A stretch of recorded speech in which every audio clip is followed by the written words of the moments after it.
श्रीकृष्ण श्रीकृष्ण श्रीकृष्ण श्रीकृष्ण गुरुर्ब्रह्मा गुरुर्विष्णुः गुरुर्देवो महेश्वरः गुरुः साक्षात् परं ब्रह्म तस्मै श्री गुरवे नमः तस्मै श्री गुरवे नमः। हरि ओम तत्सत्। శ్రీమద్భగవద్గీత 2వ అధ్యాయము సాంఖ్యయోగం 57వ శ్లోకం. శ్రీభగవానువాచ యః సర్వత్రానభిస్నేహః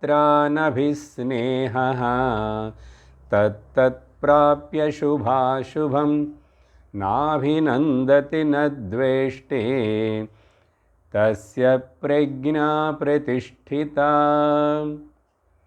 భగవాన్ శ్రీకృష్ణుడు అర్జునుడికి తాను వేసినటువంటి ప్రశ్నకు సమాధానం చెప్తూ, అర్జునుడు ఏం ప్రశ్నించాడు? స్థితప్రజ్ఞుని యొక్క లక్షణాలు ఏమిటి, అతడి గురించి లోకంలో ఎలా ప్రజలు మనుషులు అనుకుంటారు, అతడు లోకంలో ఎలా ప్రవర్తిస్తాడు అని చెప్పి అడిగినటువంటి ఆ ప్రశ్నకు సమాధానం చెప్తూ భగవాన్ శ్రీకృష్ణుడు 56, 57వ శ్లోకంలో వివరిస్తూ లక్షణాలను చెప్తున్నప్పుడు మనం గడిచిన సత్సంగంలో ఈ 57వ శ్లోకం వరకు చూసాం. ఇంకా దీంట్లో కొన్ని అర్థాన్ని మనం పూర్తిగా చూడాలి. జనరల్ మీనింగ్ ఏంటంటే, ఈ శ్లోకానికి ఎవరైతే ఒకడు దేని మీద కూడా బంధమును, అటాచ్మెంటును పెట్టుకోలేదో, స్నేహము పెట్టుకోలేదో, స్నేహం అంటే అటాచ్మెంట్, ఇక్కడ ఫ్రెండ్షిప్ అని కాదు, అభిస్నేహ ఎక్కువ అటాచ్మెంట్, అనభిస్నేహ అటాచ్మెంటే లేదు దేనితోటి, కానీ అన్నిటి యందు అందరితోటి ఉన్నప్పటికీ కూడా ముఖ్యంగా అలా ఉండుట చేత అతడికి కలిగేటువంటి ఫలం, అతడు ఏ విధంగా తన మనస్సును వ్యవహారం చేస్తున్నప్పుడు ప్రపంచంలోని విషయాలతోటి, మనుషులతోటి ఎలా భావించుకుంటాడు, ఎలా తన మనసులో అర్థం చేసుకుంటాడంటే, శుభము అశుభములు, మంచివి జరిగినాను చెడువు జరిగినాను అంటే, నాకు అనుకూలముగా ఉండేట్లుగా కొన్ని జరిగి వచ్చినను, నాకు ప్రతికూలంగా ఉండేవి కొన్ని జరుగుతున్నప్పటికీ కూడా వాటి చేత అభినందించటమో లేక ద్వేషించటమో, అనుకూలంగా ఉన్న వాటితోటేమో ఆనందపడుతూ వాటిని అభినందిస్తూ, నచ్చని వాటికి, ప్రతికూలంగా ఉన్న వాటిని గురించి ద్వేషపడుతూనో అలా ఉండడుట. అది వచ్చినప్పుడు తత్తత్ ప్రాప్య, అట్లాంటి స్థితి ఎవరి మనసు అయితే ఆ స్థితిలో ఉంటుందో, అంటే చెప్పదలుచుకున్న విషయం ఒకటేనండి, ఏ రకమైన ద్వంద్వముల చేత కూడా తాను ప్రభావితము కాడు. అలా ప్రభావితం కాకుండా ఉండేటువంటి వాడు జ్ఞాని. ఆ జ్ఞానినే స్థితప్రజ్ఞుడు, స్థిరప్రజ్ఞుడు అంటాం. అప్పుడు అంటే దేహము, జీవితంలో వచ్చేటువంటి ఏ భోగములు కానీ, దుఃఖములు కానీ, దేశకాల వస్తువులు అన్నిటి నుండి అని అర్థం.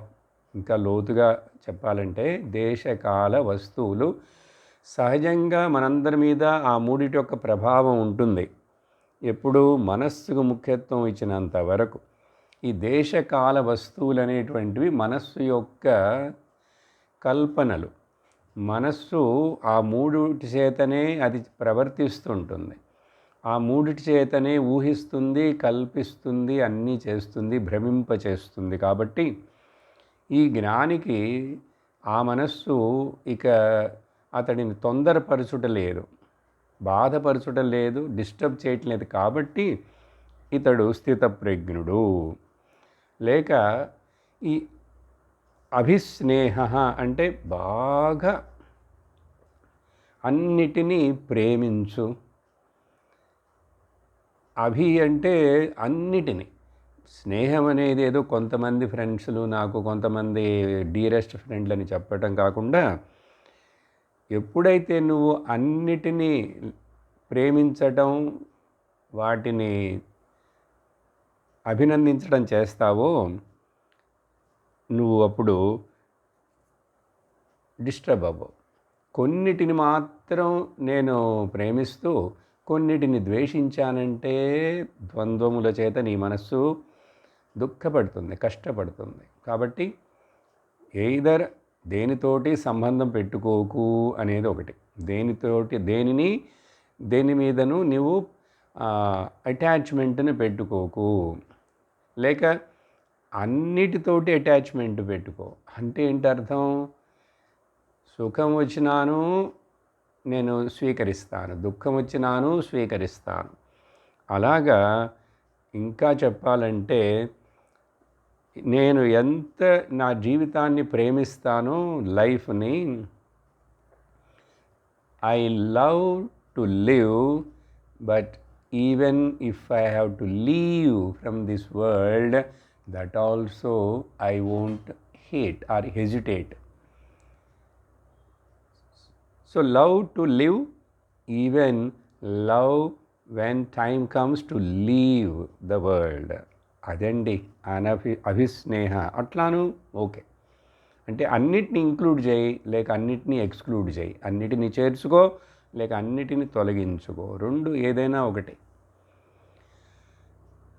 అప్పుడు ఈ లోకంలో మనం ఎలా జీవించాలి, ఈ జ్ఞాని ఇట్లా జీవించగలుగుతున్నాడు అంటే, సింపుల్గా అర్థం చేసుకోవాలంటే మరొకటి,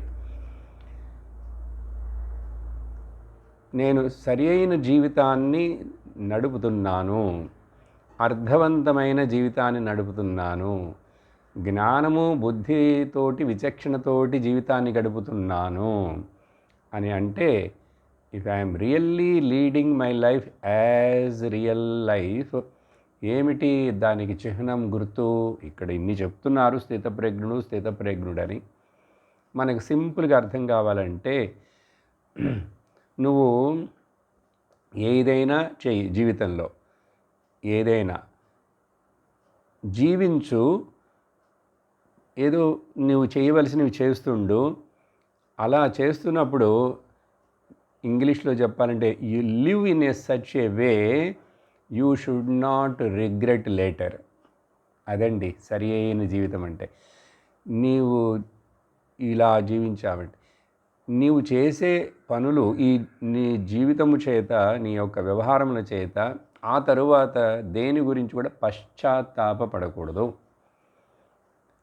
అప్పుడు మనం చాలాసార్లు ఏవేవో చేసేసి ఆ తర్వాత పశ్చాత్తాపడుతుంటాం కదా.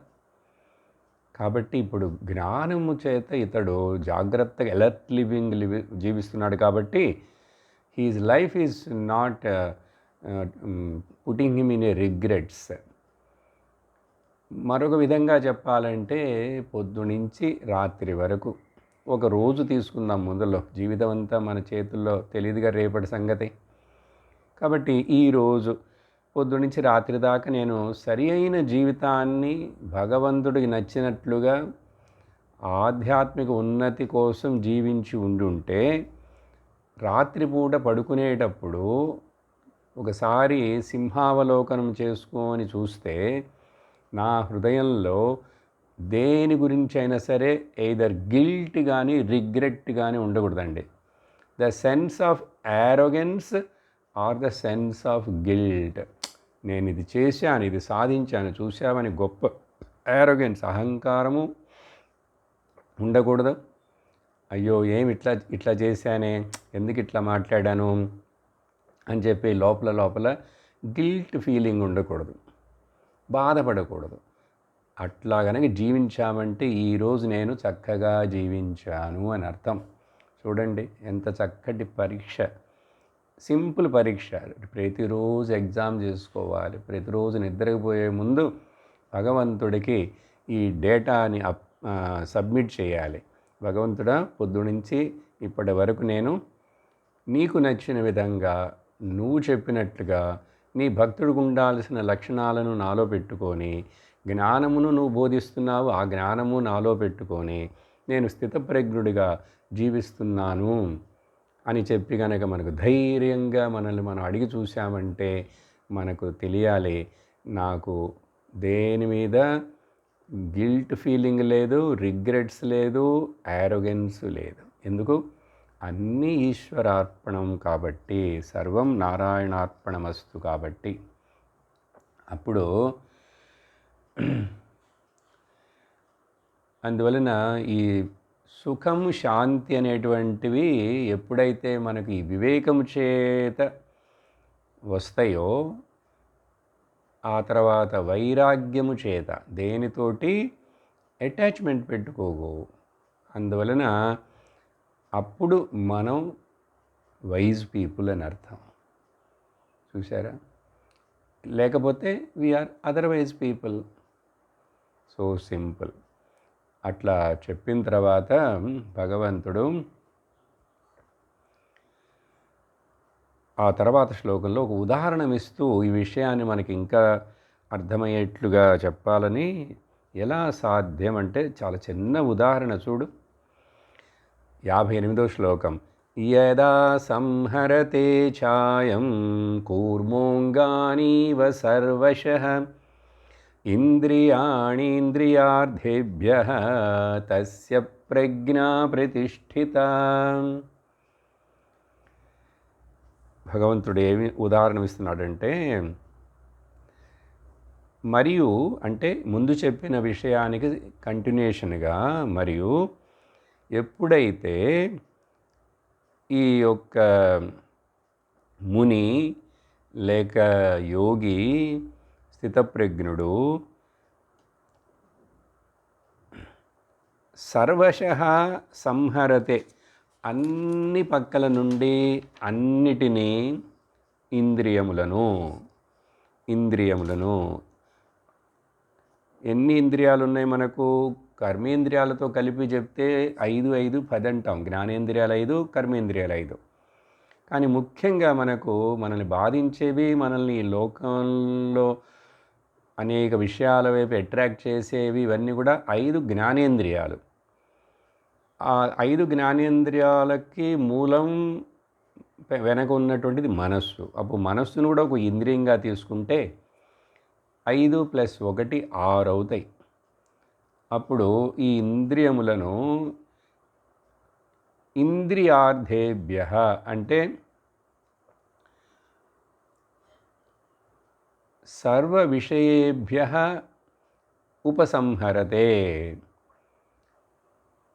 ఇంద్రియములన్నిటిని కూడా వాటి యొక్క విషయముల నుంచి వెనుకకు తిప్పి ఎట్లా ఉపసంహరతే, ఈ ఏవేవైతే మనల్ని చాలా టెంప్ట్ చేస్తున్నాయో ఈ లోకంలో, నెగిటివ్ అయినటువంటివి ఏవైతే ఉన్నాయో, మనస్సుని ఏవైతే కలవరపరిచేట్లుగా ఉన్నాయో, మనస్సుని ఏవైతే బానిసడుగా చేసేటువంటిగా ఉన్నాయో అటువంటివి. అందుకనేగా 3 కోతులు, ఒకటి చెవులు మూసుకొని, ఒకటి కళ్ళు మూసుకొని, ఒకటి నోరు మూసుకొని ఉన్న 3 కోతులు ఉంటాయి కదా బొమ్మ. దాంట్లో చాలా పెద్ద నీతి ఏంటంటే, ఏమీ చూడకు, ఏమీ మాట్లాడకు, ఏమీ వినకు అని అర్థం కాదు. చెడు వినకు, చెడు చూడకు, చెడు మాట్లాడకు అని అర్థం. కాబట్టి ఇంద్రియములను ఉపయోగించుకో, ఉన్నాయి కదా. ఎట్లాగండి ఇంద్రియములను అన్నిటినీ లోపలికి విత్డ్రా చేసేదంటే, ఏదో 2 నిమిషాలు 3 నిమిషాలు కూర్చున్నాను, ట్రై చేశాను ధ్యానం కోసమని, లేక భగవంతుడు నామం చెప్తే ఏదో కూర్చుంటే కూడా అప్పుడు కూడా ఈ ఇంద్రియాలు ఏమీ వింటున్నట్లుగా లేవు కదండి, అటు ఇటు పరిగెడుతూనే ఉన్నాయిగా అని అనిపిస్తుంది. చెప్తాను విను. ఎలాగైతే ఒక తాబేలు దానికి ఏదైనా డేంజర్ వస్తున్నది అని భయపడిందంటే, తనను తాను కాపాడుకోవటానికి ఏం చేస్తుంది? వెంటనే తత్క్షణమే 6 అంగములను అది లోపలికి అట్లా విడ్డ్రా చేసుకుంటుంది. కూర్మః ఇవ అంగాని తదా. ఎవరైతే ఈ తాబేలులాగా తన యొక్క ఇంద్రియములను, తాబేలుకు కూడా చూసామంటే బయటకు కనపడేటువంటి మామూలు అవయవాలు దానికి 2 ముందు కాళ్ళు, 2 వెనక కాళ్ళు, తల తర్వాత తోక, మొత్తం 6 అండి. ఈ 6 మీరు కనుక వెళ్ళి దాన్ని పట్టుకోవాలన్నా దాని మీద ఏదైనా శబ్దం చేశారంటే, దాని దూరం నుంచి చూసిందంటే ఏదైనా వస్తుంది, అటాక్ అవుతుందంటే ఈ 6టిని ఒకేసారి లోపలికి లాగేసుకుంటుంది. లోపలికి లాగేసుకొని అది మొత్తం ఒక డిప్పలాగానే కనపడుతుంది, కానీ ఇంకా ఏ రంధ్రాలు ఏవి కనపడవు, కదలిక ఉండదు, కొంచెం సేపు చచ్చిపోయినట్లు అట్లానే ఉంటుంది.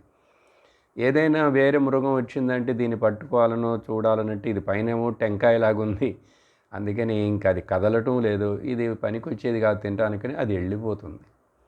చూసారా? సో బయట సిచ్యువేషన్లు ఇలా వచ్చి తొందర చేస్తున్నప్పుడు వాటిని గురించి మనము బాధపడకుండా, వాటి గురించి కంప్లైంట్ చేయకుండా తాబేలు ఏం చేసింది, తన్ను తాను రక్షించుకోవడానికి తాను లోపలికి తిరిగిపోయింది, అంతర్ముఖమైపోయింది. అలాగే లోకాన్ని మార్చాలి, మనుషుల్ని మార్చాలి, సిచ్యువేషన్లు మార్చాలని చెప్పి నీ యొక్క శక్తిని, సమయమును వృధా చేసుకోకుండా నువ్వు అంతర్ముఖుడు అవ్వు. అందుకే కదా మరి అంతర్ముఖ సమారాధ్యాం బహిర్ముఖ సుదుర్లభ అన్నారు. నీకు శాంతి కావాలంటే ఆ లలితా పరమేశ్వరిలాగా నీకు లోపల ఆనందము ఉండాలంటే నువ్వు లోపలికి తిరుగు, మనస్సుని, ఇంద్రియములను.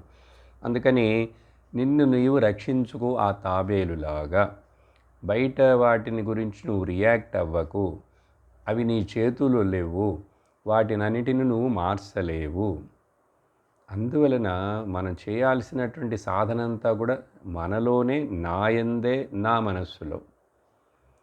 రీఇంజనీరింగ్ ఆఫ్ ద మైండ్ అంటాం. అప్పుడు అలా సర్వత అంగాని, ఈ జ్ఞాని కూడా అలాగే తదా.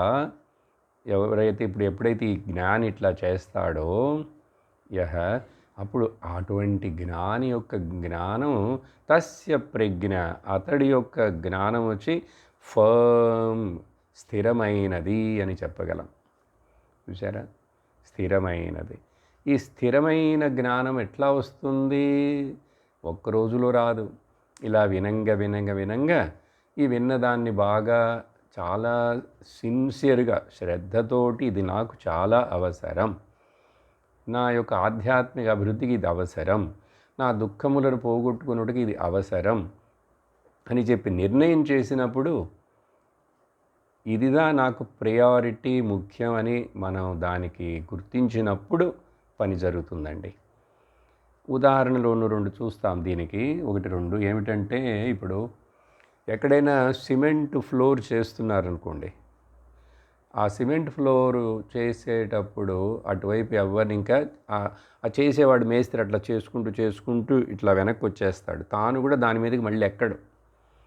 అక్కడ చేసేసాడు, ఫినిషింగ్ అవుతున్నదంటే తాను కిందకి వస్తుంటాడు. వచ్చి అట్లా ఆ రూమ్ యొక్క మొత్తం ఫ్లోర్ని సిమెంట్ చేసేసి ప్లాస్టింగ్ చేసిన తర్వాత చివరికి తను కూడా అటు బయటకు ఇంక కాలు పెట్టకుండా కొద్ది రోజుల వరకు దాని మీద ఎవరు ఎక్కకుండా, ఏది వెళ్ళకుండా, ఏది చేయకుండా దాన్ని అట్లాగే వదిలేస్తాం. అలా వదిలేస్తే అప్పుడు అది సెట్ అవుతుంది. అలా వదిలేయటం మాత్రమే కాదు, దాని మీద నీళ్లు పోస్తూ ఉండాలి. ఈ నీళ్లు పోయటానికి ఏమంటారు? క్యూరింగ్ అంటారు. ఇంటి గోడలు కానీ, సీలింగ్ కానీ, కింద నేల మీద చేసే ప్లాస్టింగ్ కానీ అది బాగా సెట్ అయ్యేంత వరకు అది నీళ్ళల్లో నానాలి కదా. ఆ తర్వాత ఇంకా నువ్వు దాని మీద పరిగెట్టు, జంప్ చెయ్యి, ఏదైనా చెయ్యి, బరువైన వస్తువులు పెట్టు, అది ఇంకేమీ కదలదు. అలా అప్పుడు మనకు స్థితప్రజ్ఞుడని మాట్లాడుతున్నామంటే మన జ్ఞానం ఏం స్థిరం అవ్వటం లేదు. స్థిరం అవ్వాలి నాకు కూడా అని ఆశ ఉందంటే అవుతుంది. ఆ ఆశ ఉంటే చాలదు, దానికోసం పని చేయాలి. You must have the readiness to change and develop the ability to also change. అప్పుడు కాబట్టి చిన్న ఉదాహరణ చూసారా? అప్పుడు అందుకని ఈ శ్రవణం చేయటం, చక్కగా వినటం, వదలకుండా వినటం, అర్థం చేసుకోవటం, మరలా జ్ఞాపకం చేసుకోవటం, ఇదంతా చేస్తేనే మనకు దృఢమైన జ్ఞానం వస్తుంది. దృఢ జ్ఞానం రానంత వరకు కొంచెం అటు ఇటు ఆడుతూనే ఆడుతుంటాం. ఎట్లాగంటే దారం లేని గాలిపటం దారం తెగిపోయిన గాలిపటం ఎట్లా అటు ఇటు పోతుంటుంది కదండి. కాబట్టి అలా కాకుండా మనం స్థిరముగా ఉండాలి. లేక కళ్ళెము లేని గుర్రములాగా, కళ్ళెమే లేదు దాన్ని కంట్రోల్ చేయటానికి, దాని మీద నేను కూర్చున్నాను, అది వాటికి వెళుతున్నదంటే ఎక్కడ పడేస్తుందో, ఎటు పోతుందో, ఏమవుతుందో ఇంకా నా చేతుల్లో లేదు. అట్లా కాకుండా ఉండాలి. కాబట్టి ఇదే ఉదాహరణ వేరే విధంగా చూసినా కూడా, ఇంట్లో సీలింగ్ వేసేటప్పుడు చూడండి, కాంక్రీట్ పోస్తున్నారు రూఫ్కి అంటే, దానికి ముందు ఎంత చక్కటి ఒక చెక్కలు వేసి, చెక్కలో ఇనుప స్లాబ్స్ ఈ రోజుల్లో ప్లేట్లు పెట్టి, వాటన్నిటి కింద సపోర్ట్లు పెట్టి, ఆ తర్వాత ఆ పైన తీగలతోటి ఈ బీమ్స్ని చేసి, నెట్ని చేసి, ఊసలతోటి అప్పుడు కాంక్రీట్ పోస్తారు. పోసిన తర్వాత కూడా ఇప్పుడంతా ఈ యొక్క పిల్లర్స్ మీద నిలబడి ఉన్నది కదా, టెంపరరీ పిల్లర్స్. అదే మాది దానికి కూడా క్యూరింగ్ చేయాలి తప్పకుండా, చాలా చక్కగా చేయాలి. అసలు నీళ్ళు అట్లా నిలబడేట్లుగానే కట్టగట్టి నీళ్లు నిలబెడతారు దాని మీద. అప్పుడు బాగా సెట్ అయిన తర్వాత చూడండి, ఇంకా ఆ కింద గుంజలనన్నీ తీసేస్తారు, సపోర్ట్లన్నీ తీసేస్తారు, కానీ కాంక్రీట్ స్ట్రాంగ్గా నిలబడుతుంది. కానీ ఆ స్ట్రాంగ్నెస్ వచ్చేంత వరకు జాగ్రత్తగా ఉండాలి. అలాగే మనం బిగినింగ్ స్టేజ్లో ఆధ్యాత్మిక మార్గంలో ఈ శాస్త్రం శ్రవణాన్ని వినేటప్పుడు మనం అత్యంత శ్రద్ధ, దాన్ని ఏమంటాం, సిన్సియారిటీ అని చెప్పాలి. వదలకూడదు. ఇదంతా అయ్యే పని కాదులే, ఇదంతా మన జీవితానికి ఎవరికో సన్యాసులకి, అన్నీ వదిలేసి వెళ్ళిన వాళ్లకు, లేకపోతే బాగా వయసు వచ్చిన తర్వాత పని పాట లేని వాళ్ళు ఎవరో వింటారంటే, వయసు వచ్చిన తర్వాత అసలు ఏం వినలేం, ఏం విన్నాను కూడా అర్థం కాదు, తెలుసా? అందువల్ల ప్రయోజనము పడదు. అందుకని చిన్న వయసులో నుంచి వినాలి, అట్లీస్ట్ మిడిల్ ఏజ్లో నుంచి వినాలి. ఇంకా ఏజ్ ఇవన్నీ చూడకు. ఇప్పుడు నీకు ఇది నీ తలకు నిప్పంటుకుందంటే నువ్వు ఎంత ఆత్రపడతావో అంత ఆత్రముగా ఉండాలి. నేను సంసారంలో ఇంకా చిక్కుకోకూడదు, నాకు అర్థమైపోయింది ఈ సంసారం యొక్క తీరు, అందువలన దీని గురించి కొంచెం భయపడాలి. ఇది భయం అంటే పిరికితనమని కాదండి. ఇప్పుడు తాబేలు భయము చేత తనను తాను విత్డ్రా చేసుకున్నదని ఉదాహరణ ఇచ్చారు. అప్పుడు జ్ఞాని కూడా జాగ్రత్తగా ఉంటాడు. ఆ జాగ్రత్తగా ఉంటాను, అయ్యయ్యో నేను ఇట్లా గనక లోకంలో అన్నిటిలోకి నా మనసును పోనిచ్చానంటే ఇంద్రియాలు నన్ను అనేక కష్టాలు పరుస్తాయి, ఇది నాకు దుఃఖమునిస్తుంది, అనవసరంగా చిక్కుకుపోతాను అని చెప్పి భయం ఉండాలి. జనరల్గా గాడ్ ఫియర్ పర్సన్ అని అంటుంటారు, అది తప్పు. ఇంగ్లీష్లో వార్త గాడ్ని గురించి ఎందుకు ఫియర్ నువ్వు అవ్వటం? దేవుడు ఏం చేస్తాడు నిన్ను? దేవుణ్ణి అట్లా అనకూడదు. కళ్ళు పోతాయని అమ్మ చిన్నప్పుడు చెబుతుంది పిల్లవాడికి, కళ్ళకు అద్దుకో. ఎందుకంటే వాడికి అర్థం కాదు కాబట్టి, వాడికి కొంచెం భయం అనేది రావాలి కాబట్టి వాడికి చెప్పాలి. బూచివాడు వస్తాడు, తొందరగా పడుకో అంటే ఎందుకు చెప్తున్నది అమ్మ అట్లా? అలాగే ఇక్కడ మనం దేవుడు కళ్ళు గుచ్చుతాడు, చెవులు గుచ్చుతాడు, ఏం గుచ్చాడు ఆయన? దేవుడి గురించి అసలు భయపడచ్చా? అప్పుడు దేని గురించి భయపడాలి? నేను ధర్మముగా జీవించకపోతే భయపడాలి, నా మనస్సు ఇంద్రియములు కంట్రోల్ లేకపోతే నేను భయపడాలి. మీకు ఉదాహరణ చెప్తాను. భాగవతం కూడా మనం విన్నాం పూర్తిగా, ఎంతమంది మీరు విన్నారో తెలీదు, తెలుగులో పూర్తిగా మాట్లాడాను.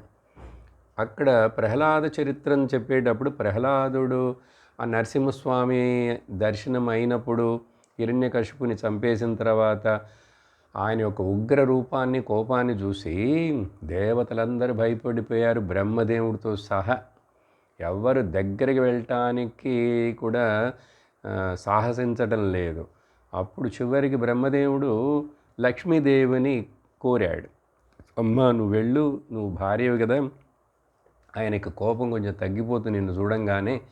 అట్లా అంటే ఆవిడన్నది, నేను వెళ్ళను బాబు, ఈయనేంటి నా మొగుడా, నేను ఈ రూపం ఎప్పుడు చూసింది లేదే, వెళ్తే నన్ను కూడా చంపేస్తే తినేస్తే అని లక్ష్మీదేవి కూడా హిరణ్యకశ్యపుడు నరసింహస్వామి దగ్గరికి వెళ్ళటానికి భయపడితే చివరికి బ్రహ్మదేవుడు వేరే ఇంక మార్గం లేక ఏ పిల్లవాడి కోసమైతే, ఏ భక్తుడి కోసమైతే భగవంతుడు అక్కడ రూపం తీసుకొని వచ్చి ఎవ్వరికి ఊహించడానికే శక్యము కానీ ఎవ్వరికి తెలియనటువంటి ఒక రూపాన్ని తీసుకుని ఆ స్తంభంలోంచి వచ్చి ఎంత చక్కగా భక్తుడిని రక్షించి ఆ దుష్టుడైనటువంటి ఆ హిరణ్యకశిపుని సంహరించాడో.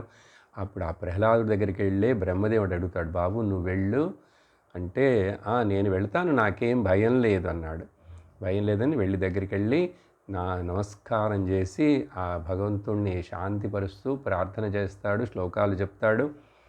అట్లా చెప్పినప్పుడు భగవంతుడు అడుగుతాడు, నా ఉగ్ర రూపం చూసి భగవంతుడు అడగలే, ఇతడే చెప్తాడు, భగవంతుడా స్వామి నీ యొక్క ఈ ఉగ్ర రూపం చేసి కూడా నాకు భయమే లేదు, కానీ నేను దేనికి భయపడుతున్నానంటే నా మనస్సు, ఇంద్రియాలు ఈ లోక విషయాలు, వాటి భోగాలు, వాసనలతోటే మళ్ళీ బయటికి వెళ్తాయేమో అని వాటి గురించి నేను భయపడుతున్నానే కానీ నీ యొక్క ఉగ్ర రూపం గురించి నాకు భయం లేదు. ఎందుకంటే అన్ని రూపాలు నువ్వే, అంతటా నువ్వే అని చెప్పి చక్కటి బదులు ఆ శ్లోకాల్లో అట్లా చెప్తాడు. సరే, ఇప్పుడు అర్థమైంది మనకు విషయం. ఈ తాబేలు ఉదాహరణ ఇదంతా కూడా అలా చెప్పిన తర్వాత ఇప్పుడు తర్వాత శ్లోకంలో 59 విషయా వినివర్తంతే నిరాహారస్య దేహినః రసవర్జం రసోప్యస్య పరం దృష్ట్వా నివర్తతే. ఇక్కడ ఒక సూక్ష్మమైన విషయాన్ని భగవంతుడు చెప్తున్నాడు. ఏమిటంటే ఇలా కొంతకాలం సాధన చేస్తారు, అంతా కొంచెం వింటారు, యోగా అని కానీ ఏదైనా కానీ భక్తి కానీ ఇదన్నీ ఇట్లా చేసినప్పటికీ కూడా కొన్ని విషయాలలో నుంచి వాళ్ళు బాగా విరమించుకొని కంట్రోల్లో పెట్టుకొని ఇంద్రియముల మీద కొంతవరకు నిగ్రహం వస్తుంది. ఇప్పుడు తపస్సు చేసేవాళ్ళు కూడా ఎంత నిగ్రహం లేకపోతే మరి ఆ హిరణ్యకశిపుడు ఎట్లా తపస్సు చేశాడు, రావణుడు ఎట్లా తపస్సు చేశాడు,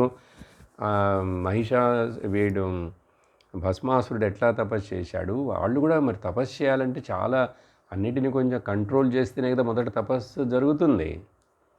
కానీ వాళ్ళ తపస్సు అంతా తమోగుణ రజోగుణ తపస్సు, ఏదో వరం కోరటం కోసం. అప్పుడు ఇట్లా యోగా మూలముగా తపస్సు మూలముగా కూడా చాలామందికి ఈ దేహినః అతడికి ఇప్పుడు ఆ ఇంద్రియాలు అడిగినట్లుగా నేను అన్నీ ఇవ్వట్లేదు వాటికి. విషయాః అంటే అర్థం ఏమిటంటే ఇంద్రియములని కూడా అర్థం, ఇంద్రియముల యొక్క విషయములని కూడా అనర్థం. సో ఇంద్రియములచే గ్రహించబడే శబ్దాదులు, శబ్ద స్పర్శ రూప రసగంధములు 5, ఇవి అట్లా అట్రాక్ట్ అవ్వకుండా కంట్రోల్ చేశాడు చాలా రోజులు సాధన చేసి. కానీ లోపల వాటి విషయముల మీద ఉన్నటువంటి ఇంకా ఆశ అనేటువంటిది, రసం అంటే ఎసెన్స్, రసం అంటే రాగం. ఆ రసం కూడా ఆ లోపల ఉన్నటువంటి అటాచ్మెంట్ టు ది విషయాలు. చూడండి, ఇప్పుడు ఉదాహరణకు ఆరోగ్యం బాగలేక కొన్నిట్లో ఆ మనిషి ఇంకా సుఖాలు భోగాలను ఆశించాడు, ఎందుకంటే శరీరం ఆ స్వాధీనం లేదు అవన్నీ. ఆ తర్వాత లేక బాగా ముసలివాడైనాడంటే కూడా ఇంకా ఇంద్రియాలు బలహీనపడినాయి కాబట్టి ఇంకా వాటిలో అంతంతగా పాల్గొనడు. కానీ ఇవన్నీ చేసినప్పటికి కూడా మనస్సులో నుంచి ఆ విషయం మీద కోరిక, ఆశ లేక అది మెమరీలో జ్ఞాపకంలో తెచ్చుకొని దాని గురించి ఇంకా చింతిస్తూ ఆనందపడటమో లేక దుఃఖపడటమో రెండూ రాగమే. రసం అది ఆ లింగరింగ్ టేస్ట్ అంటారండి ఇంగ్లీష్లో. అంటే ఆ ఫ్యాన్సీ థింకింగ్. మనస్సు ఎప్పుడో నేనేదో అనుభవించాను, అది ఇప్పుడు గుర్తుకు తెచ్చుకొని కూడా దాన్ని మళ్ళా రీప్లే చేసుకుంటూ దాన్ని ఆనందిస్తుంటాను. కానీ ఇక్కడ శరీరము బలహీనంగా ఉంది, ఏమీ చేయలేదు. చూసారా? అప్పుడు అలా మనస్సు యొక్క లింగరింగ్ టేస్ట్ అంటే రసం కూడా, దాన్ని ఎట్లా మరి వదిలేసేది? దాన్ని కూడా తొలగించుకోవాలి. అది లేకపోతే ఏమవుతుందంటే వచ్చే జన్మకు మరలా నీకు అవన్నీ బలంగా ఉండి నిన్ను ఇంకో శరీరంలో పుట్టేట్టుగా చేసి అప్పుడు నిన్ను మళ్ళీ అక్కడ అవి అనుభవించడానికి అవన్నీ చేసేట్లుగా అవుతుంది కారణం. అందుకనే వాటిని వాసనలు కూడా అన్ని క్షీణమైపోవాలి. చూసారా? అప్పుడు వాసనలన్నీ పోయి ఆ యొక్క దాని యొక్క మీద ఉన్నటువంటి ఇన్నర్ తెలియకుండా లోపల దాగి ఉన్నటువంటి ఆ లింగరింగ్ టు దట్ టేస్ట్, అది కూడా పోవాలంటే అది కూడా ఎప్పుడు పోతుంది? పోగలదా? పోతుంది. ఎప్పుడైతే ఇతడు దేహినః సహజంగా అదే చెప్పాను ఇప్పుడు ఉదాహరణ, నిద్రపోయే రోగస్తుడైన వాడికి కూడా పోతుంది. నిద్రపోయేవాడికి కూడా ఇప్పుడు దేని మీద ఆశ లేదు. అలాగే అన్కాన్షియస్గా ఉన్నాడు, స్పృహ తప్పి ఉన్నవాడికి కూడా దేని మీద ఆశ లేదు. అప్పుడు అలాగా ఇది ఆరోగ్యం లేనివాడేమో, బలహీనంగా ఉన్నవాడు ఆశపడటానికి ఛాన్స్ లేదు, వాడికి ఆశ పోయినట్లుగా ఉంది. నిద్రపోయేవాడికి ఏ ఆశ లేదు, స్పృహ లేని వాడికి ఆశ లేదు. స్పృహ అంటే ఇక్కడ అన్కాన్షియస్ అని చెప్తున్నాం, నిద్ర కాకుండా. నిద్ర కూడా స్పృహ లేనట్లే, కానీ అన్కాన్షియస్గా ఉన్నవాడికి చాలా రోజులు, 10 రోజులు, నెల రోజులు అన్కాన్షియస్ ఉంటాడు. అప్పుడు వాడికి ఆ లోపల ఉన్నటువంటి లింగరింగ్ టేస్ట్ అని చెప్తున్నామే, రసం, రాగం, దేని మీద ద్వేషం, అది కూడా లేకుండా పోతున్నదా అంటే అంత సులభంగా పోవట్లేదు. జ్ఞానికి పోతుంది, స్థితప్రజ్ఞుడికి పోతుంది. ఇట్లా నిరాహారస్య వాటినన్నిటిని జయించేశాను. నేను ఇప్పుడు అది తింటం లేదు, ఇలా తింటం లేదు, నేను ఇది దీని మీదకి నా మనసును పోనివ్వట్లేదు, ఈ ఇంద్రియానికి, ఈ విషయానికి నేను బానిసుని కాదు అని చెప్పి వాటికి ఆహారం ఇవ్వట్లేదు. నిరాహారస్య అంటే ఎవరైతే వాటిని అనుభవించట్లేదు, ఇప్పుడు ప్రాక్టికల్గా బయట ఫిజికల్గా వాటిని అనుభవించట్లేదు, కానీ అతడి యొక్క ఈ ఇన్నర్ లోపల టేస్ట్, ఇన్నర్ రసం, ఇది ఎట్లా పోతుంది? ఎవరికి పోతుందంటే ఈ జ్ఞానికి పోతుంది. ఎందువలన పోతుంది? జ్ఞానికి ఏంటి స్పెషల్? అతడు అస్య రసః అపి నివర్తతే. ఇట్లాంటి జ్ఞానికి ఆ లింగరింగ్ టేస్ట్ అది కూడా లేకుండా పోతుంది. కారణం ఏంటంటే ముఖ్యమైన పదం పరం దృష్ట్వా. అతడు హయ్యర్ పరమును గుర్తించాడు. చూడండి, ఎప్పుడైతే మన లైఫ్ గోలు ఉన్నతంగా ఉంటుందో చిన్న చిన్నవన్నీ డ్రాప్ అయిపోతాయి.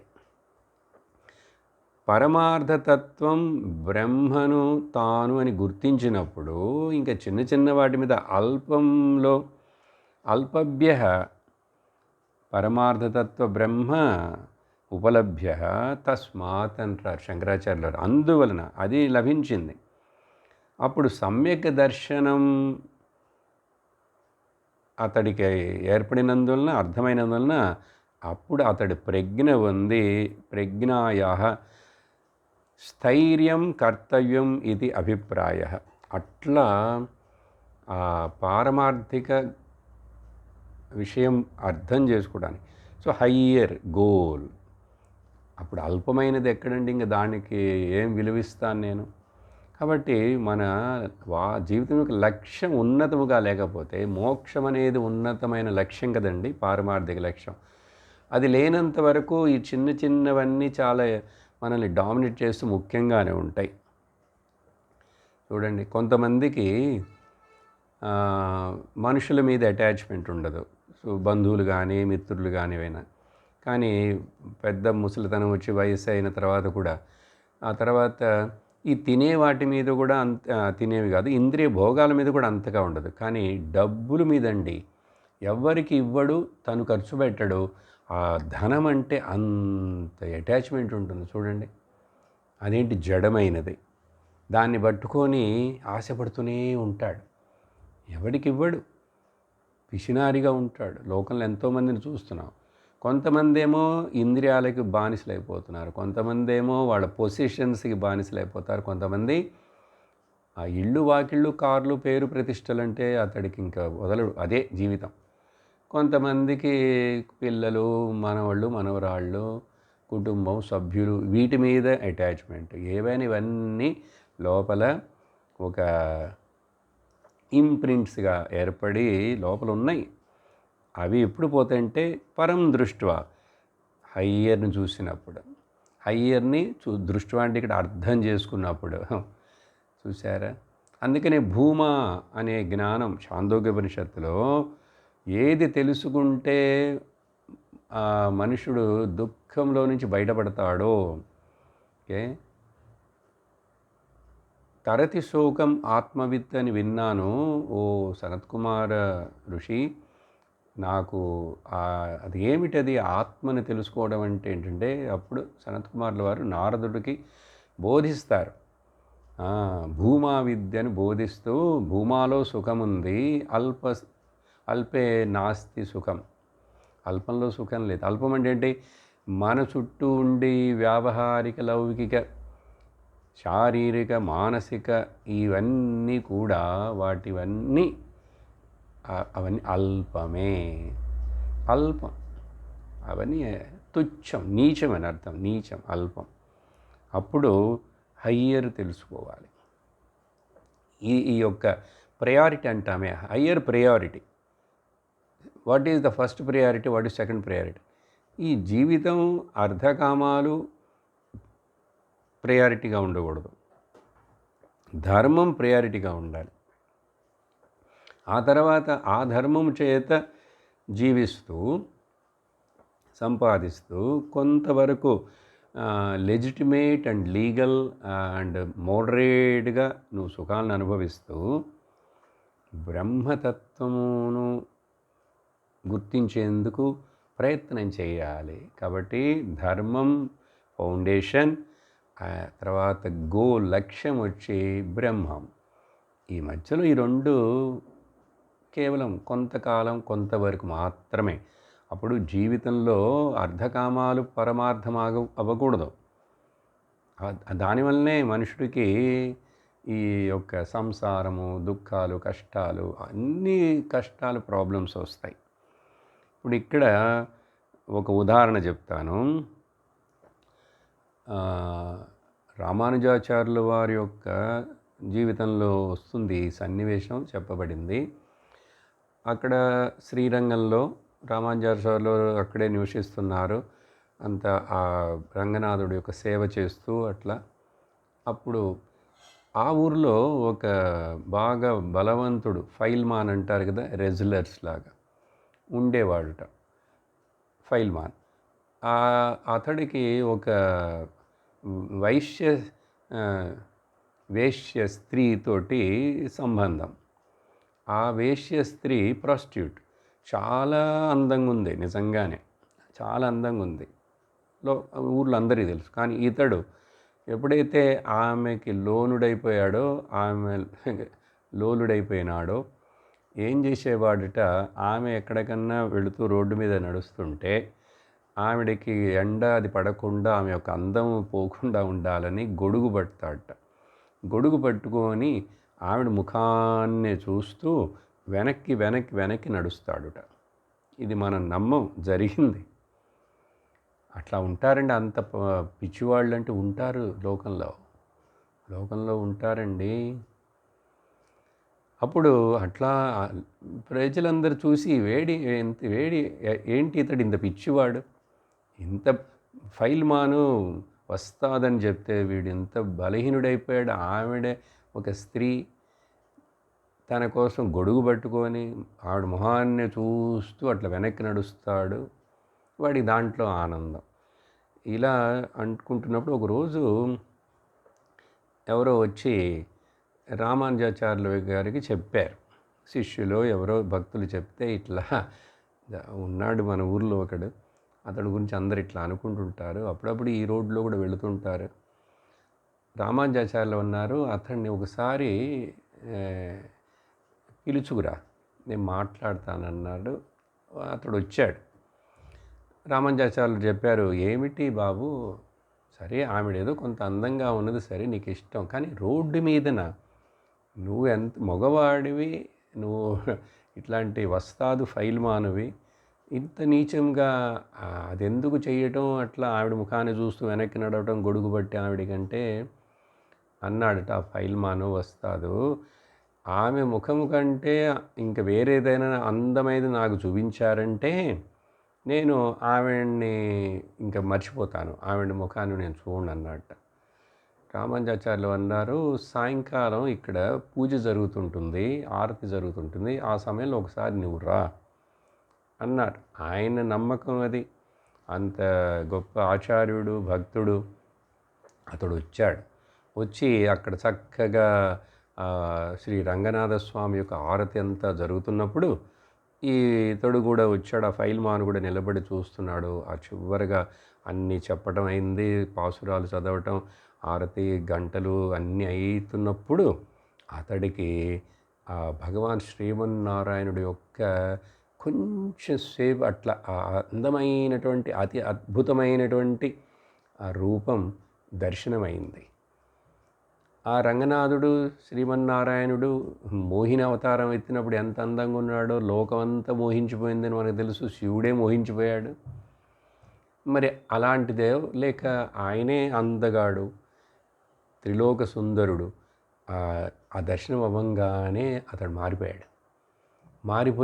మారిపోయి ఆవిడ్ని ఇంక వదిలేశాడు. రామానుజాచార్యుల యొక్క కాళ్ళ ముందు పడి నమస్కరించి ఆయన ఒక శిష్యుడైనాడుట. కథ కొంచెం ఎగ్జాజరేషన్గా ఉన్నా కూడా చెప్పబడింది.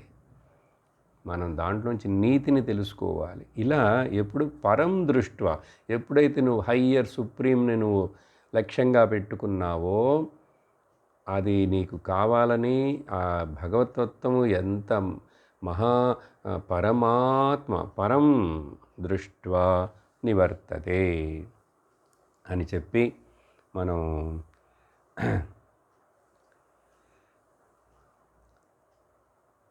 మనం ఈ యొక్క లోకాన్ని ఏంటిగా చూస్తున్నాం, నిజం అనుకుంటున్నాం. ఈ శరీరాన్ని నిజం అనుకుంటున్నాం. కానీ ఇవి రెండు, శరీరము నిజము కాదు, లోకము నిజము కాదు, లోకంలో ఉన్న ఏది వస్తువు నిజము కాదు. ఏం నిజము కాదంటే ఇంతకుముందు లేవు, ఇప్పుడు కొంతసేపు ఉంటున్నాయి, ఆ తర్వాత ఉండవు. చూశారా? మరి అప్పుడు అది దాని మీద నేను ఆనుకోవచ్చా, దాని సపోర్ట్ తీసుకోవచ్చా? తీసుకోకూడదు కదా. అందువలన ఈ విత్డ్రావల్ అనే ప్రాసెస్ను చూసారా, దీన్ని యోగపరముగా టెక్నికల్గా చెప్పాలంటే ప్రత్యాహారము అంటారు. ప్రత్యాహారము. ఇప్పుడు ఈ యొక్క ఉదాహరణ చేత మనకు తెలిసినటువంటిది అదే తాబేలు ప్లస్ ఇప్పుడు ఈ శ్లోకము. దీనివలన జ్ఞాని ఎప్పుడు కూడా సిట్యుయేషన్స్లో నుంచి వీటిలోంచి పరిగెట్టి వెళ్ళిపోడు, తప్పించుకొని పరిగెట్టి వెళ్ళిపోవాలని పరిగెట్టాడు. బట్ ఉన్నాడు, పరిగెట్టి వెళ్ళలేదు, కానీ మరి ఉండి వాటితోటి పోరాడతాడంటే he not done either flying either flight or fight.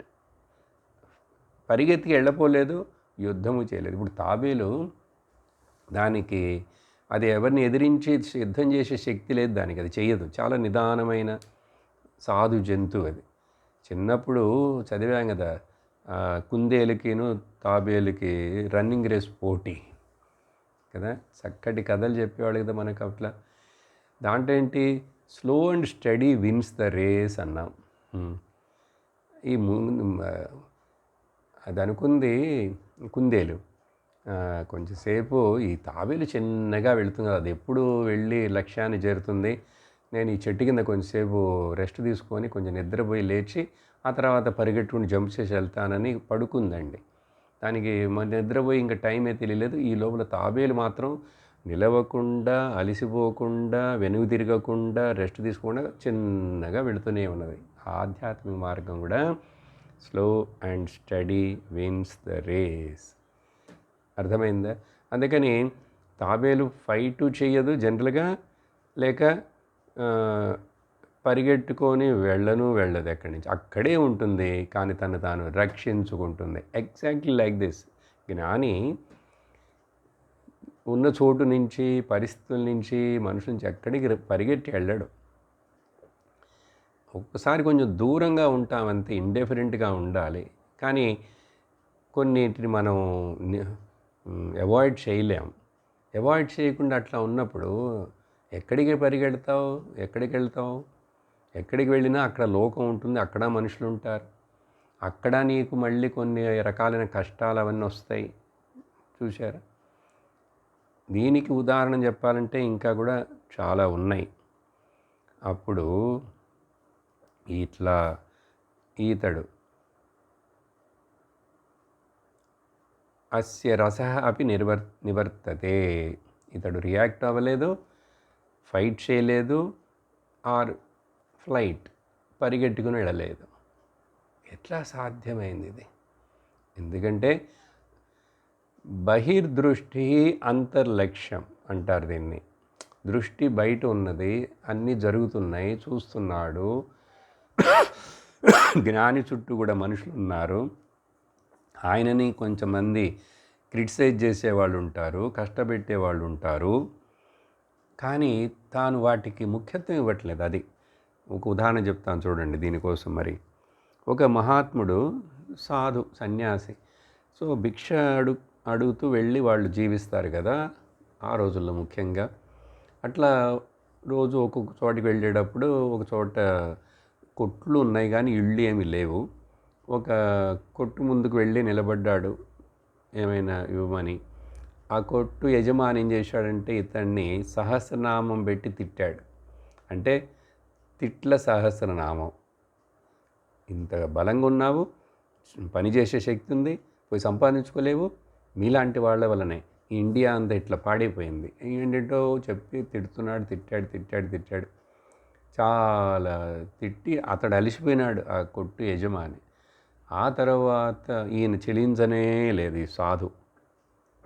ఈ సాధు తోటి పక్కన సన్యాసితోటి ఒక శిష్యుడు ఉన్నాడు, ఇప్పుడిప్పుడే ట్రైనింగ్ అవుతున్నాడు ఈయన దగ్గర. అతడు కూడా వచ్చాడు, భిక్షకి గురువు వెళ్తున్నాడని.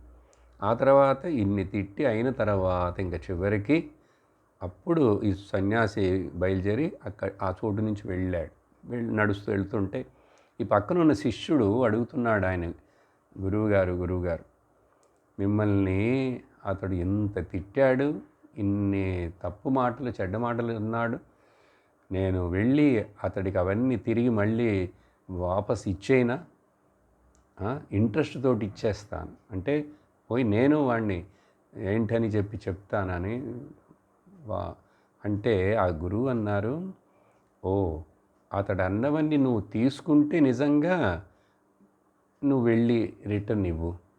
If you have taken them his words you go and give back. చూసారా ఎంత చక్కటి పాఠం.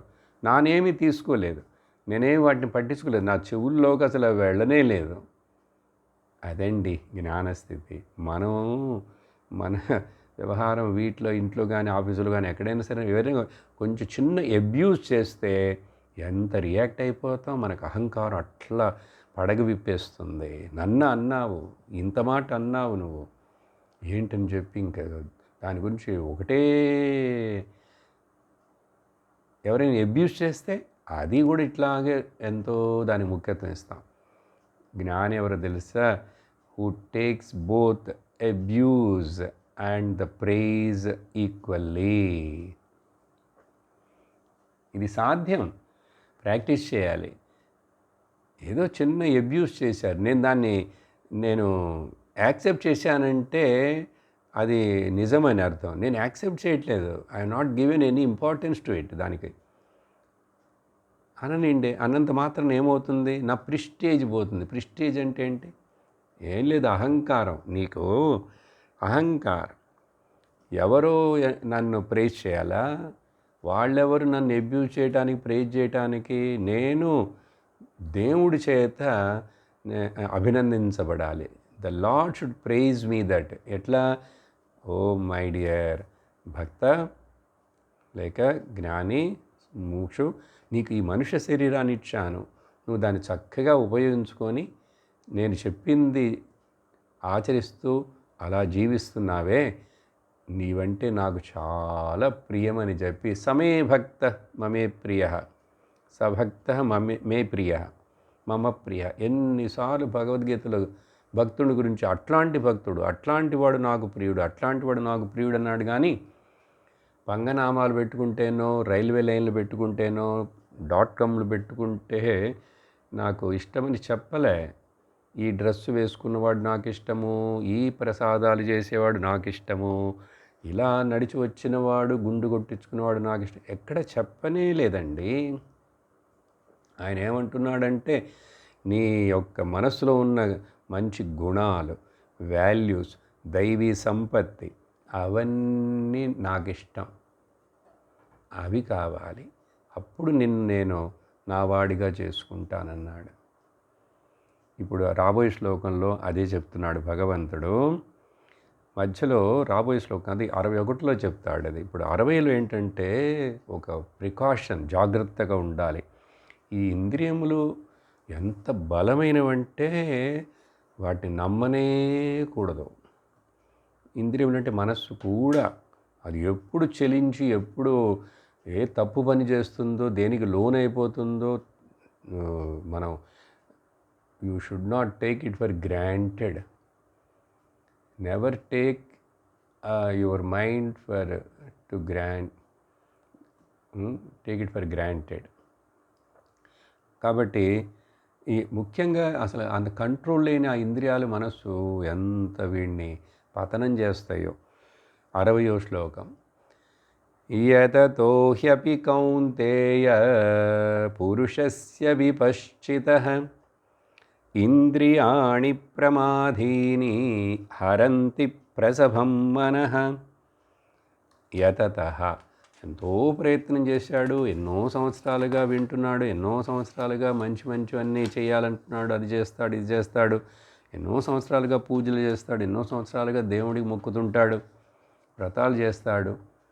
కానీ అట్లాంటి వాడు, హే కౌంతేయ, అర్జున జాగ్రత్తగా విను, ఒక వార్నింగ్, ప్రికాషన్. నిజంగా చెప్పాలంటే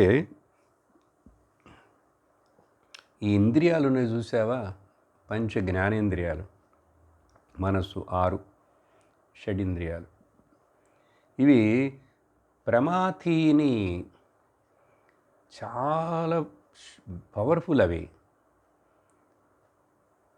ప్రమాథీని అంటే శంకరాచార్యులు ప్రమథనశీలాని.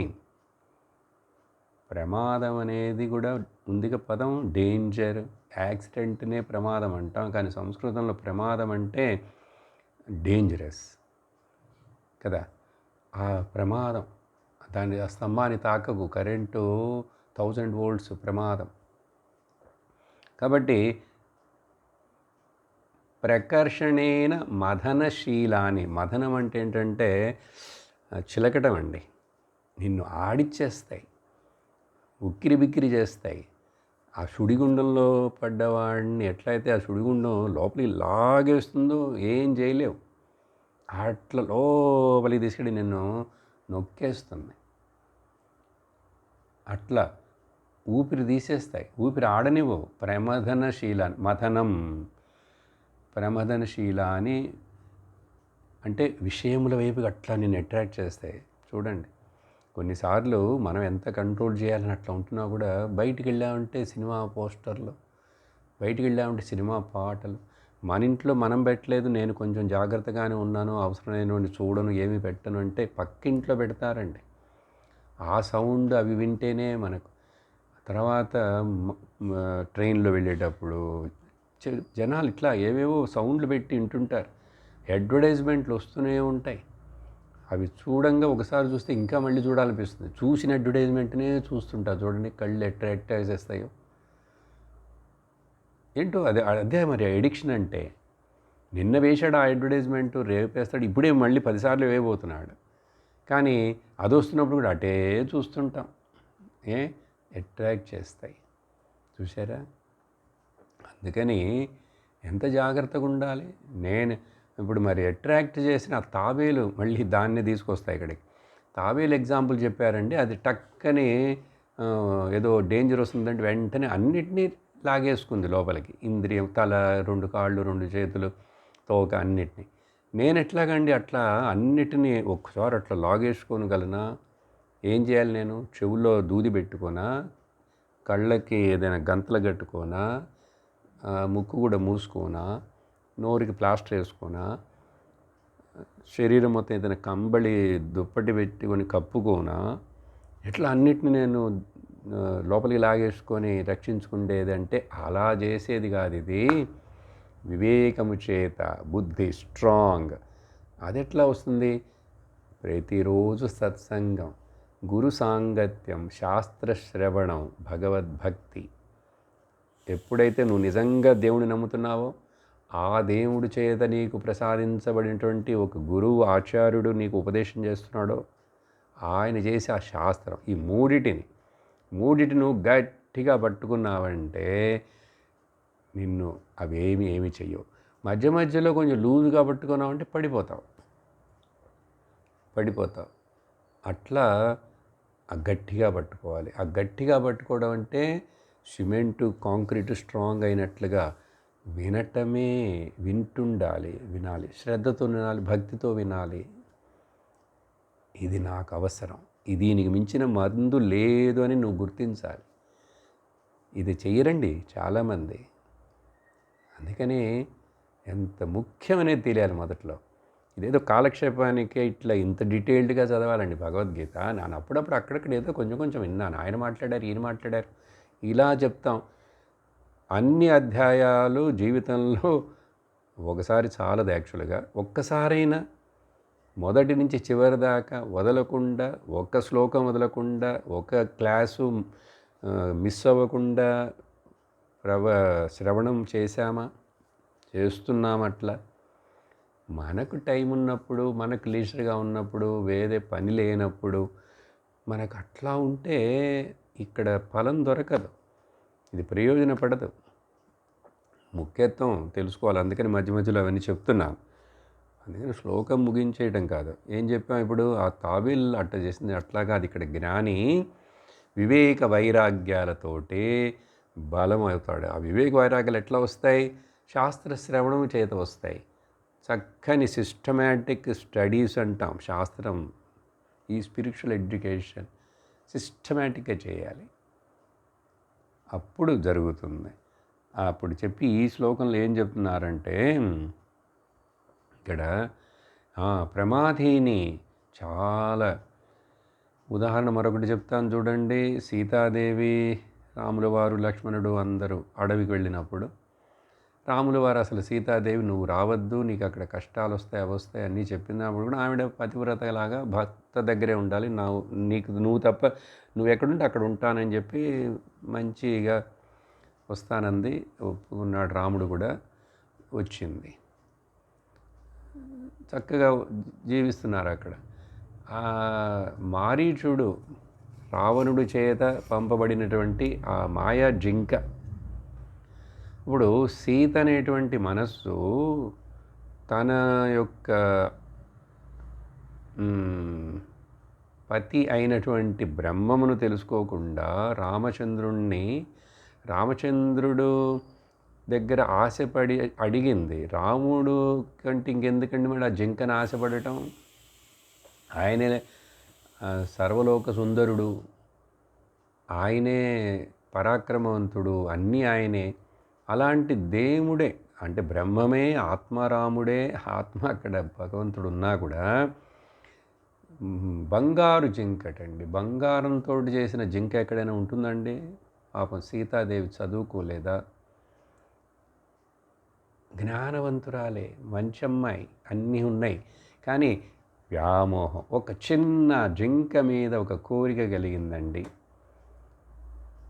అప్పుడు రాములు వారు సరే అడిగింది పాపం, ఇంతవరకు ఎప్పుడు ఏది అడగదు ఇట్లా అని చెప్పి ఆయనకి అన్నీ తెలుసు, సర్వసూత్రధారి నాటకధారి.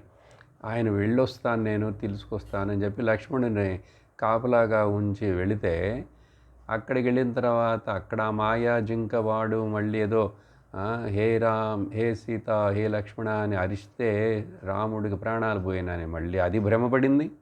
రాముడికి ప్రాణాలు పోతాయా? ఎవరి చేతిలో ఆయన ఓడిపోతాడా? కానీ కొంచెంసేపటికి ఆ మాయ చేత మనస్సు భయపడిపోయింది. మొదట మోహపడింది, భయపడింది. ఇప్పుడు ఆ తర్వాత చూడండి, మోహం చేత భయపడిపోయి తర్వాత తను శోకంలో ఉండి ఆ తర్వాత కొంచెం ఎడమెంట్ అయింది, మూర్ఖత వచ్చేసింది.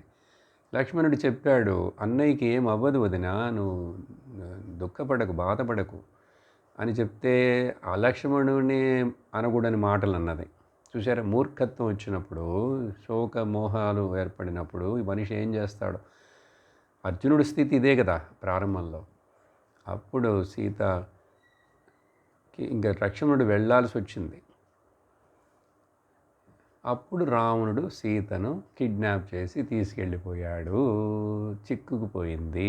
ఇదే విధంగా మన మనస్సు ఈ ఇంద్రియముల ద్వారా వాటికి బానిసయ్యి మనస్సు ఈ మాయలో చిక్కుకుపోతుంది.